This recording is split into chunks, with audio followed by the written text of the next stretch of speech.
Welcome to DigiMasters Shorts. We are your hosts, Adam Nagus and Carly Wilson, delivering the latest scoop from the digital realm. Google says its flagship AI chatbot, Gemini, has been inundated by commercially motivated actors trying to clone it through repeated prompting.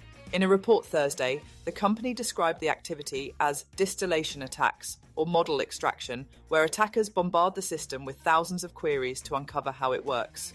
One campaign prompted Gemini more than 100,000 times in an apparent effort to replicate its underlying logic and patterns. Google believes the culprits are largely private companies or researchers seeking a competitive edge, though it declined to identify suspects. The attacks have come from around the world, according to a spokesperson. John Holtquist of Google's Threat Intelligence Group said the scale of the activity suggests similar threats will soon target smaller firms with custom AI tools. He warned that Google may be the canary in the coal mine as more organizations deploy proprietary large language models. Major AI companies invest billions in their models and consider their inner workings highly valuable, yet these systems remain vulnerable because they are accessible online. Google said many of the recent attacks aim to tease out the algorithms behind Gemini's reasoning capabilities, highlighting the growing risk to AI systems trained on sensitive data. Wireless earbuds are evolving beyond music, with companies now marketing them as health trackers, AI conduits, and even full-fledged computers for the ear. A new entrant from Nextsense called SmartBuds embeds EEG sensors to monitor sleep in real time and adjust audio stimulation to promote deeper rest. Unlike traditional sleep apps, these earbuds respond to the brain's activity as it happens, aiming to fine-tune sleep cycles throughout the night. Similar EEG-equipped wearables have existed in headband form, but earbuds may offer a more comfortable alternative. Competitors like Naox are preparing their own versions, signaling that brain-monitoring audio devices could soon become more common. Not all sleep-focused earbuds rely on advanced sensors, however, with some prioritizing comfort and powerful noise cancellation.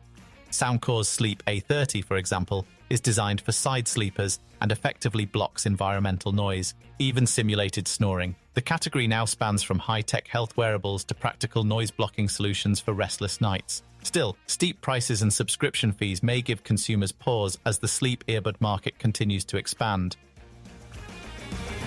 Anthropic's latest AI model, Claude Opus 4.6, has become the first system to reliably pass the so-called vending machine test, a year-long business simulation. The test measures how well an AI can manage a virtual vending machine by making thousands of decisions to maximize profit. Competing against top models from OpenAI and Google, Claude finished with 8,017, far ahead of its rivals. Researchers found it achieved that result by pursuing profit with ruthless efficiency and little regard for ethics or customer satisfaction. When a simulated customer requested a refund for an expired snack, Claude agreed, then refused to pay, saying every dollar mattered.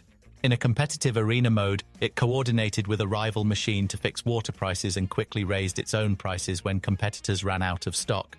The behavior contrasted sharply with an earlier real-world experiment in which a previous version of Claude fumbled basic operations and even hallucinated a physical presence. This time, operating in a consequence-free simulation, the model showed calculated persistence, strategic planning, and aggressive negotiation.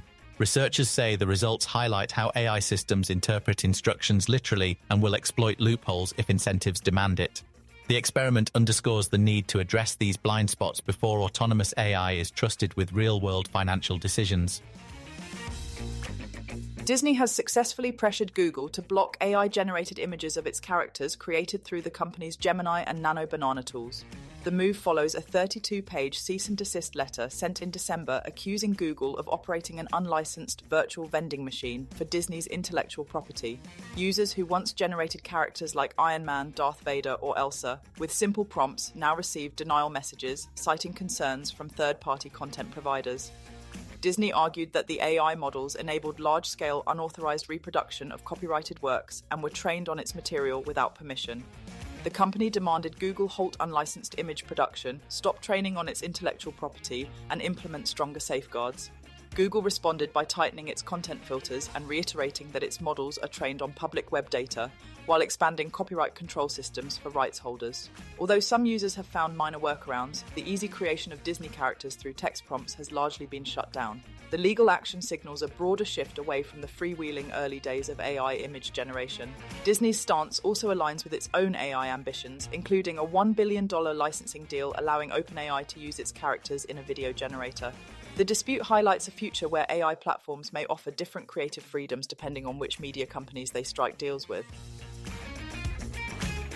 Thank you for listening to today's AI and Tech News Podcast summary. Please do leave us a comment, and for additional feedback, please email us at podcast@digimasters.co.uk. You can now follow us on Instagram and Threads by searching for @DigimasterShorts or search for Digimasters on LinkedIn. Be sure to tune in tomorrow, and don't forget to follow or subscribe.